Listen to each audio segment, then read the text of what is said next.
4x5, 4x5 photo press.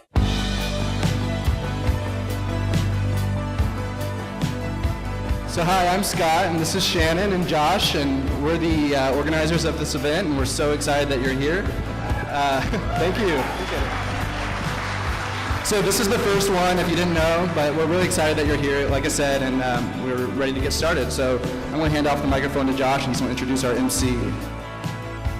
Scott, Josh, and their whole team have done such an amazing job to bring this to San Antonio. A lot of finding things to photograph you find through listening to people. It's not just about the work. I mean, there's some really great photographers that, quite frankly, I hate to work with because they're a pain, or you know, they're a pain. I've never had that happen. But the ones that are very genuine and that I can get along with and I can collaborate with, those are the ones that I keep coming back to. I do think meeting in person, it is important because just how you connect with someone, it does matter. I'm looking for people who are super reliable and who kind of can also be a little creative. Like, I want you to do this, and then they do that, but then maybe they also try 2 or 3 other things while they're there, and then I have 2 or 3 options I didn't even think of. It's always nice to find those other creatives that can bring more to the table than what I might even have. As photographers, I think we travel and it lights up the synapses in our brain. It's exciting and everything's new and foreign, but I actually think that's a trap as a documentary photographer, because I think that it causes you to exoticize, it causes you to fetishize the other.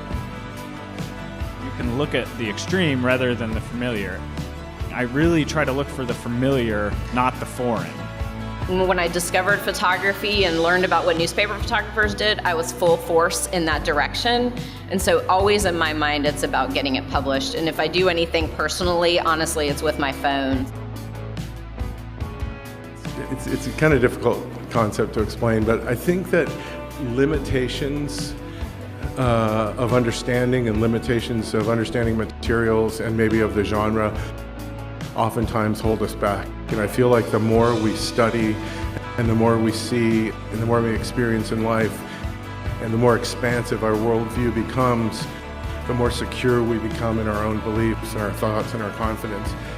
So when I was starting out, I didn't know how to do very much. I didn't know how to light anything. I barely knew how to, expose film, and I could make a okay, really gray print in the darkroom.